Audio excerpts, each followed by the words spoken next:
Esse daqui é Lil Peep, ou Gustav R, e ele tem um problema. Com apenas 21 anos de idade, ele sofreu uma overdose e não resistiu. Mas vamos voltar um pouquinho no tempo pra gente tentar entender o que aconteceu. Peep nasceu dia 6 de novembro de 1996, em Allentown, na Pensilvânia. Sua mãe era professora do ensino fundamental e seu pai era professor em faculdade. Mas pega a visão, a cidade que eles moravam era uma cidade muito pequena e os pais dele não conheciam muitas pessoas por lá. Só que 5 anos depois dele nascer, o pai dele recebe uma oportunidade de emprego em Long Island, em Nova York, e eles se mudam pra lá. Long Island é uma cidade mais viva, com crianças, com coisas acontecendo, e logo o Pip toma um interesse por aula de balé. Só que ele acaba não ficando muito tempo nelas porque as meninas da aula tiravam sarro dele por ele ser o único menino nas aulas. Desde pequeno, ele sempre foi muito criativo, ele gostava de brincar com instrumentos, ele gostava de rimar, ele gostava de dançar, fazer tudo quanto era coisa artística. Durante o ensino médio, ele não se sentia muito bem na escola. E segundo palavras dele, é foda achar pessoas que você realmente fecha na vida. E é nessa época que ele começa a se trancar no seu quarto na completa escuridão pra jogar jogos tipo WoW e RuneScape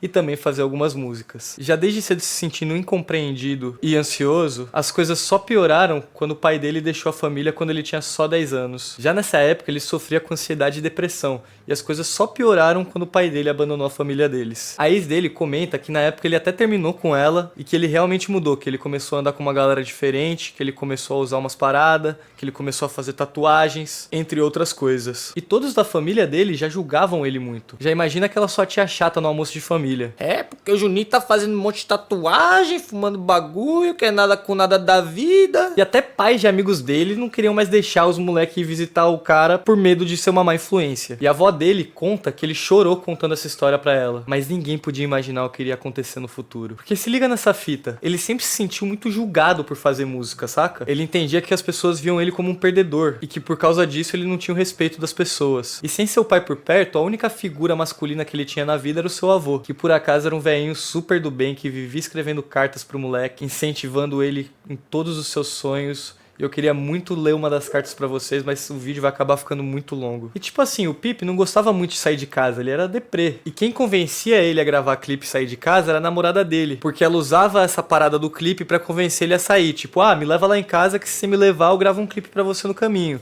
E aí ele acabava topando e ia. Sob o nome artístico de Trap Goose, ele começaria a lançar suas primeiras músicas na internet. Músicas como Down, Down, Down e Latitude. E não demorou muito tempo pra ele se conectar com outros produtores online e largar a escola de vez. Ele até tentou arrumar um trampo num restaurante, mas não deu muito certo.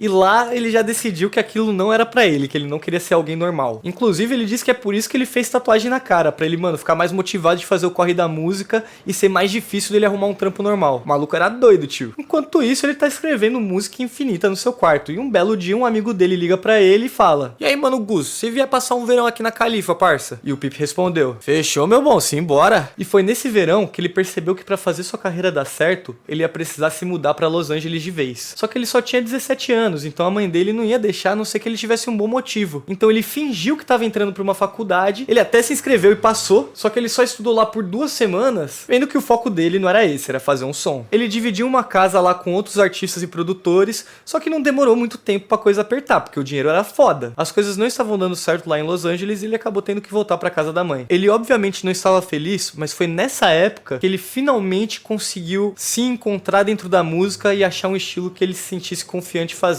Então ele muda o seu nome artístico pra Lil Peep, porque é o apelido que a mãe tinha dado pra ele, e começou a realmente acreditar no som dele. Em 2015, ele dropa seu primeiro single oficial como Lil Peep, a Star Shopping. E lentamente o jogo começou a virar. Ele começou a engajar mais com outros produtores e artistas online, e em 2015 ele dropou só 5 EPzinho. E foi nessa época que ele conheceu esses caras aqui, o Schema Posse. E vocês reconhecem esse mano aqui? Pois é, esse cara é o Ghostman. E foi ali que os dois se conheceram. E não demorou muito tempo os caras fechar com o Pip, tá ligado? Depois disso, ele soltou sua primeira mixtape oficial, a Lil Peep Parte 1, e já seguiu com 2 outras logo depois. Em 2016, ele resolveu tentar ir pra Los Angeles de novo, só que dessa vez com mais pessoas na casa. E a parada acabou virando um antro de gente da arte, que ficavam lá o dia inteiro produzindo beat, fazendo música, escrevendo letra e os carai. Sem contar as festinhas, né? A hype dos caras começou a crescer, e aí ele foi fazer o primeiro show. E segundo ele, entre uma música e outra, ele tinha que vomitar de tão nervoso que ele tava no primeiro show. Então ele começa a fazer mais shows e é aí que entra a música Beamer Boy. Poucas semanas depois do lançamento dela, ele fez um show e quando ele tocou essa música ao vivo, do nada tava todo mundo cantando essa porra.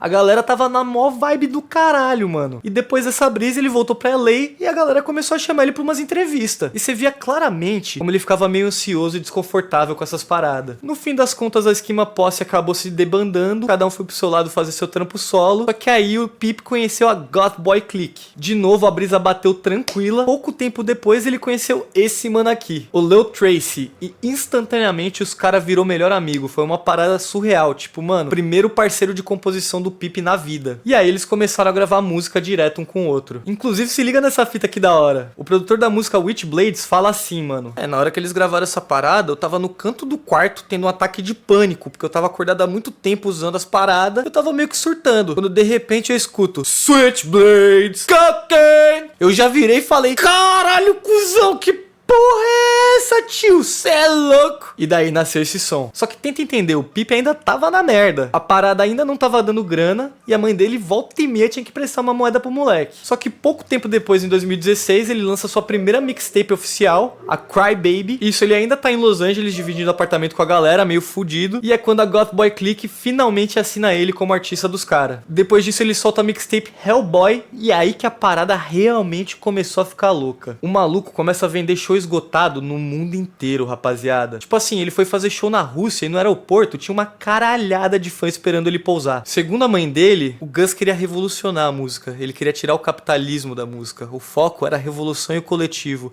Todo mundo se ajuda e todo mundo fica bem. Só que o maior problema dele é que quando ele tava em festas, ele sempre queria beber e tomar bagulho mais do que todo mundo. Tipo, ele até conseguia ficar um tempo sem usar se ele quisesse.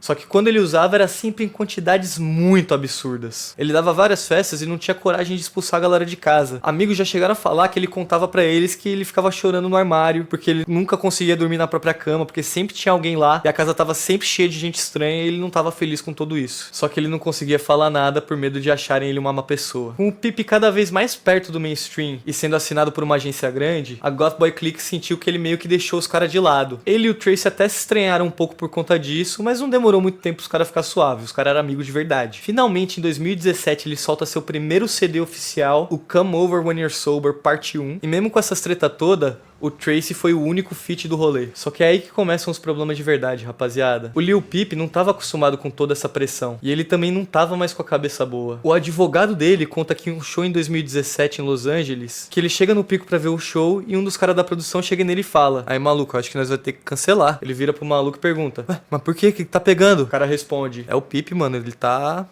ruim. Eu acho que ele não vai conseguir performar. O advogado fala que eles limparam o backstage inteiro, ficou só tipo 5 pessoas lá dentro e ele foi conversar com o Peep. Ele perguntou: e aí, mano, o que tá acontecendo? Você tá suave? E o Peep respondeu pra ele: mano, eu acho que não vai dar. Aí chega um outro mano da produção e fala: ele tem que entrar agora, rapaziada. E é aí que o Lil Peep sai correndo do camarim, entra no palco e na primeira música inteira ele desassocia. Ele fica só tipo...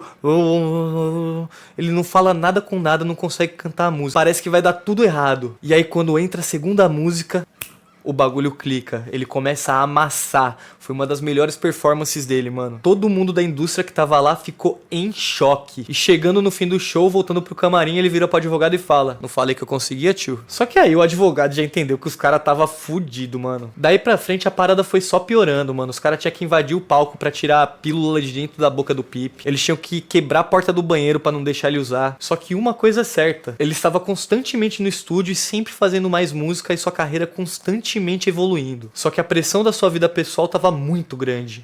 As pessoas se aproveitavam muito dele e em troca ele também queria ajudar todo mundo. Só que isso acabava vindo a custo da saúde mental dele. Quando perguntaram pra ele sobre sua depressão e abuso de substâncias durante uma entrevista, ele respondeu pros caras: na real o bagulho tá piorando a cada dia, mano. A ex-mina dele diz que ele chorava quase todo dia, querendo que as coisas voltassem ao normal, que ele voltasse pro quarto dele, que ele sabia que isso nunca mais ia acontecer. No Instagram dele, ele chegou a postar que ele só queria ser tudo pra todo mundo, mas que ele mesmo não conseguia ser feliz por mais de 10 segundos e que ele não aguentava mais isso. E aí, de repente, numa quarta-feira, dia 15 de novembro de 2017, às 8h52 e 48 segundos da noite, o 911 recebe uma ligação requisitando uma ambulância em relação a um artista que estava desmaiado e não estava mais respirando. Mas ali já era tarde demais. O Lil Peep já estava morto por conta de uma overdose em fentanil. Os caras estavam tão chapados na van que ninguém percebeu que ele estava morto há mais de 5 horas. E é uma grande lástima e uma grande perda pro mundo, mas o que ele deixou pra trás é a sua arte. E ele pode descansar em paz sabendo que ela salvou muitas vidas.